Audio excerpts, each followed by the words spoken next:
I think that this all starts with the forgotten man and woman. There's an entire through line of the American public, people who are entrepreneurial, people who are pragmatic, people who aren't buying what, legacy institutions have been selling them for a very long time. Mm-hmm. And I think the president and master, he is the memer in chief. He has figured out before anyone else exactly how to communicate to those people.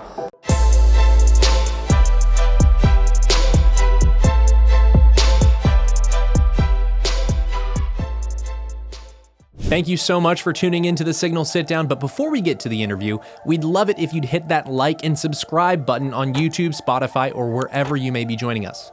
And please remember to give us a 5-star review because we love your feedback. Remember, it's your government, and together we'll expose how it really works and how to affect real change.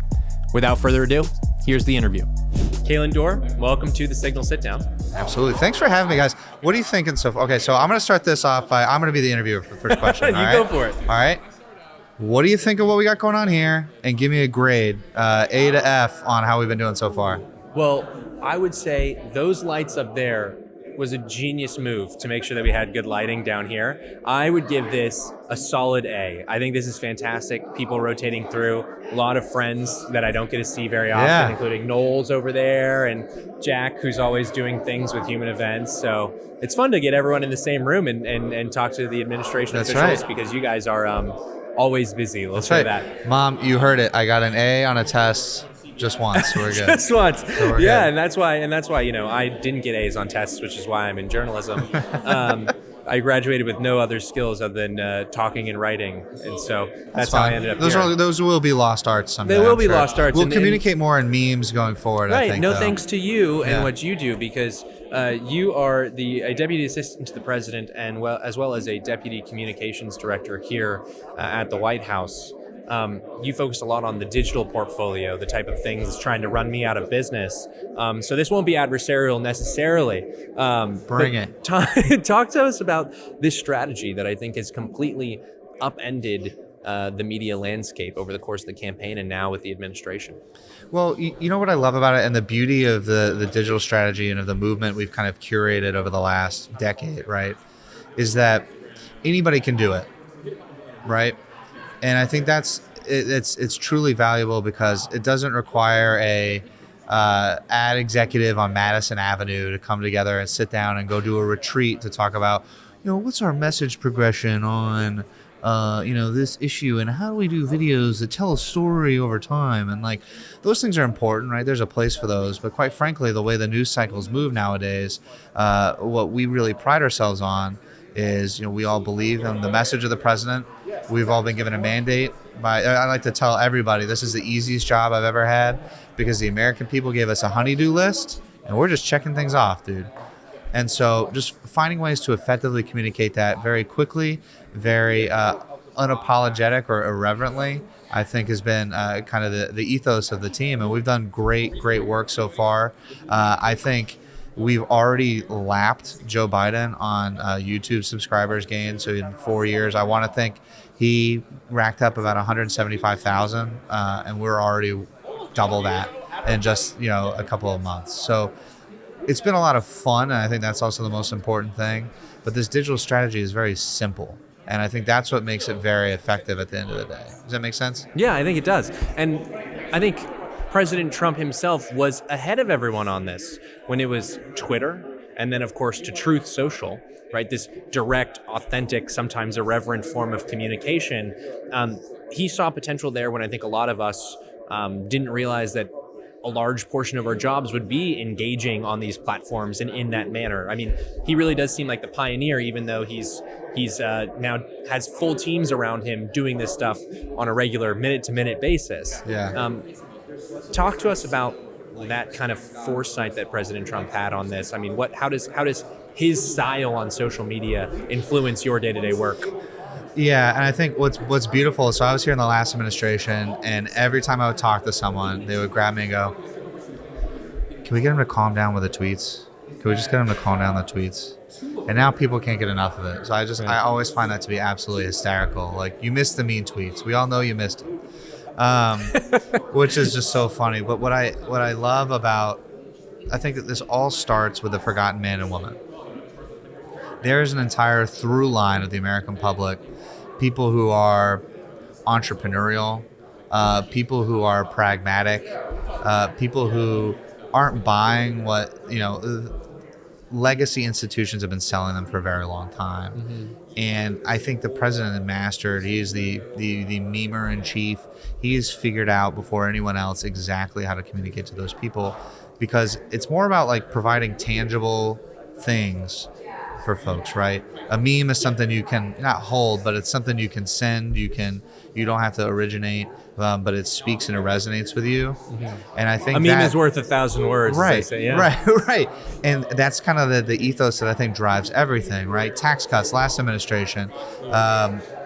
People walked away that week with more money in their pocket. I mean, that is just a fact. That is a tangible thing that they could hold on to, whereas the left, opponents of this administration, etc., they've been obsessed with the ethereal for so long, right? Mm-hmm. It's nothing that exists in front of them. It's nothing they can put their hands on, see, think, feel. And that's where they thrive. They thrive when you live in that zone, when you feel alone, when you are susceptible to being gaslit into believing what's happening in front of your very eyes isn't real, right? We saw this with gas prices. Oh, gas prices are going up. No, they're not. You're shopping at the wrong place. Yeah. Or, oh, grocery prices are going up. No, they're not. Companies are price gouging you, right? And this goes back to the power of the meme, because it's a community building device that says so much more than was actually presented in the picture, and right? Dude, and that's the material thing that you're talking about, right? And the numbers support that incredibly. We've seen that most of our audience on like places like Instagram, for example, they don't even follow us. So what's happening is people are seeing these things, these memes, these graphics, these videos. We went and I've got an incredible team here. I almost explicitly didn't hire folks who worked in politics before, right? Because why?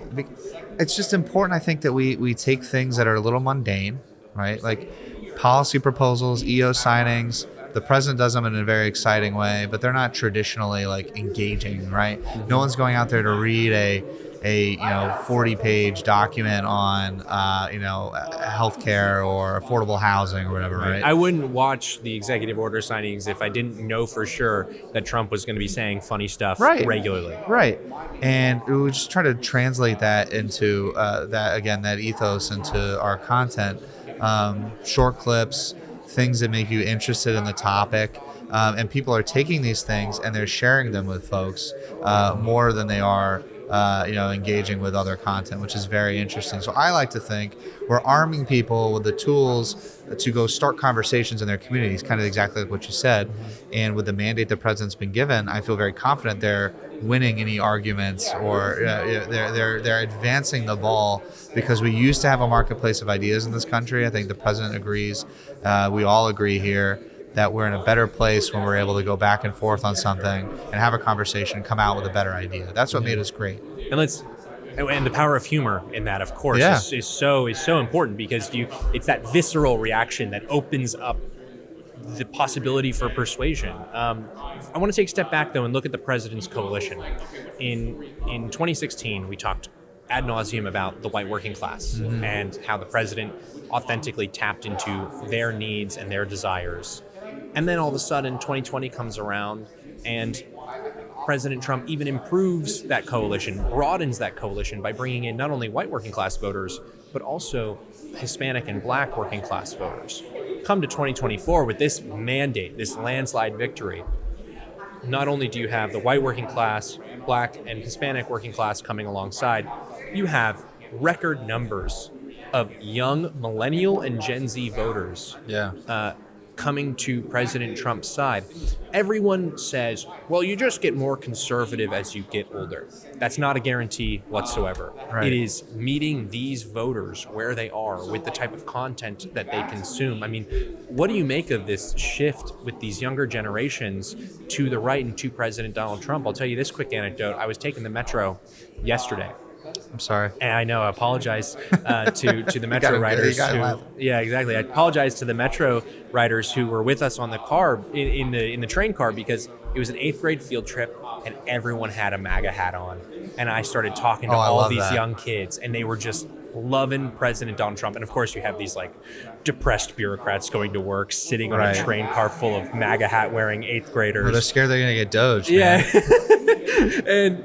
and that was just such a powerful image for me because, oh my gosh, like this is not a guarantee that people are just going to be conservative as they get older. You need to meet these people where they're at. What's the importance of making sure that Gen Z and millennials are receiving the president's message? Well, I think one, the other side of the aisle, they have no message for those people. They just completely and totally ignore them. And we saw that bear fruit, obviously, in this previous election. But I kind of want to talk a little bit about like security, in that the people who are opponents of the agenda, the people who are worried about their own personal stuff, who they're worried about getting dozed, for example, or that we're going to expose fraud, waste, and abuse. It must be really sad to live a life of such insecurity that you're willing to allow your hatred for the president take over your love for your country, right? And that's ultimately what it is when you look at these people who are like, oh, they're firing people who haven't been working in like 5 years, or we hired all these people from COVID, they haven't showed up in the office in 4 years. It really makes you wonder about how they feel about their contributions to society. And what we've done on the flip side is President Trump has given everyone purpose, right? It's about giving everybody the flexibility to go out there and pursue their version of the American dream. We're not here to tell you what the American dream is, but we're here to let you go out and do your own thing, whether it's tax cuts again, whether it's by bringing more jobs or encouraging more investment in our country. I think that the policy backs up the rhetoric in a way that is very important. We can come out and say, we're going to go out and speak to guys who are on FanDuel or DraftKings to do sports betting. They go to UFC matches, and that's one thing. But those guys are craving like flexibility and freedom and purpose in life, and we're not here to tell them like exactly what to do. I think that's very important, and that kind of all intertwines in a recipe that hopefully we're able to replicate ad infinitum and going forward. Yeah, and it's interesting that you brought up the insecurity of the bureaucrat because like you paint that picture, that's all I can think about. This guy goes to work every day. He's like, am I doing enough? And for the young kids on the train who are now MAGA, or the Gen Z and millennial voters who were first-time Trump voters and came around for the president's agenda, they see that insecurity of the bureaucrat as well-founded because for their lives, in a certain way, they feel insecure, right? Mortgage rates too high. Am I ever going to own a home? Can I find a good paying job that isn't part of this gig economy where I'm going to have to shuttle around fast food for bureaucrats for the rest of my life? I mean, those are real insecurities for the people who eventually came to Trump's side. But that wasn't an insecurity by their own doing, right? The bureaucrats' insecurity is a self-made insecurity, their policy failures, their decisions, the failures of their decisions. Meanwhile, a lot of people who came to the President Trump's side in 2024 felt like they were passengers on a train that they had no control over. Exactly. And so it's revealing that, which is giving them the power to speak out and say that they're MAGA. Is that what you're kind of saying? Yeah, 100%. Yeah, no, you're doing a lot better job of it. It's not like I rehearsed this or wrote it down. We're just kind of like sitting here, shooting the breeze. But I think that's it. And there's a path forward for those people. And I think that's very important. And we've given them control of the government. We were allowing voices like those that are here today to come in and interview cabinet officials, to interview White House folks, to be here in this building and soak in the tradition. Biden's guys, they didn't do that.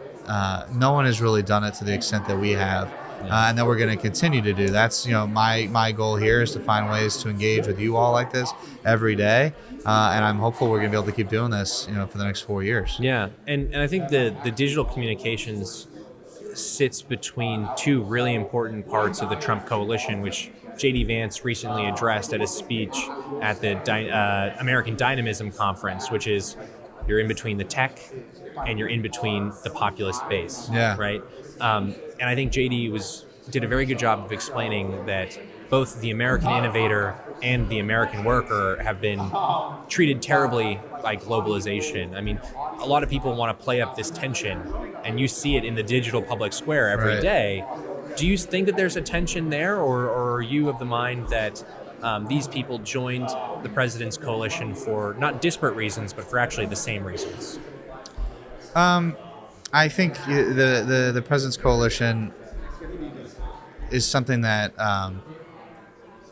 it's going to be tough to replicate because of the personality. But I agree with JD in that I really am confident that sitting here at this nexus provides optionality, I guess. I don't think that's a word. But we're sitting in a position to really not only drive the future of conservatism and populism in politics, but also get ahead of the curve in a way that I don't think anyone's been there before. We were really truly at the dawn of so many new advancements. We're getting ahead of the curve on AI and crypto, and I think we've struck the right chord across the board on all of that. So I'm genuinely very optimistic about that. You mentioned some of this tip of the spear stuff on AI and crypto. Those are very important parts of the golden age that the Trump administration is trying to usher in. Of course, the golden age stuff starts with aesthetics that are online. How do you guys see yourselves in a position where you're trying to bring those online aesthetics of the golden age into reality? I mean, that's a vigorous act of will to make that happen through a bunch of different policy changes. I'm excited because economic opportunity and successful policy, popular policy. I mean, this is the whole other thing we haven't talked about, but like most of the key tenets of our policy platform are wildly popular with everybody. It's good to be on the 80 side of the 80-20 issue if you're in a democratic republic. Yeah. And it's allowed us to, there's not, trying to find a way to put a word to it, there's not like the pressure to spin. Yeah. Right? We're just simply communicating exactly what they asked for. But what I love about this is it provides us opportunities to be creative, right? If you're punching out of a box or you're trapped in the corner and you're trying to punch your way out, there's only so many things you can do. Here, we have infinite possibilities for what we want to do. I want to do things like bringing in people who actually are benefiting from the president's policies here to talk to you. Host a summit between the two of everybody, like bring them in to do things, find creative ways to communicate, again, those tangible things that we're providing the American public, because I think that is the one thing that we haven't done quite yet, and I'm excited to get ahead of it. You talked about the tangible things. Last question for you. 4 years from now, when you pack up your office, what will success look like for you and for this administration? Well, for this administration, success will look like, a booming economy, obviously a secure border. We're already getting there, and world peace through strength. And I think, we've made very significant strides in just we're 60-something days in now. I was telling Caroline when she was I'm trying to do the math in the back of my head. I was like, oh my God. Yeah, and I would have told Caroline, I missed when Joe Biden was president just because I would stop working at 3 p.m. every day, right? We're gonna get some gray in those hairs. But no, I'm excited. The success, looks like those things on a macro policy scale. And for me, I've got a newborn daughter. I just want to make sure that I've left here feeling like I've left everything in a good place for her. It really does change your perspective on things, not to get emotional or mushy about it. Hopefully my wife doesn't watch this and use this against me. But it really does add a new level of perspective. You look at things like no men in women's sports. That's like a very important, long-lasting change we can bring to the American public that I think is tantamount to safety and mental health. But I just want to keep triggering folks into sharing our memes and and just put out cool content. And with technology, with this principle that we have, President Trump has been incredible about embracing this. I think we're going to do some really cool stuff. We're going to break some brains and change the world for sure. Well, good luck breaking brains and posting cool stuff, man. This has been a pleasure. Kaelan Dorr, thank you for coming on. Of course. The Signal Sitdown. Thank you for coming here. We appreciate you. Of course. That was awesome.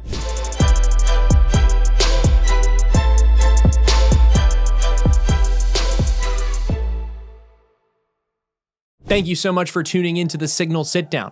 Before you go, be sure to hit like and subscribe on YouTube, Spotify, or wherever you may be joining us. And please remember to give us a 5-star review. We not only love your feedback, but it really does help the show. Remember, it's your government, and together we'll expose how it really works. See you next time.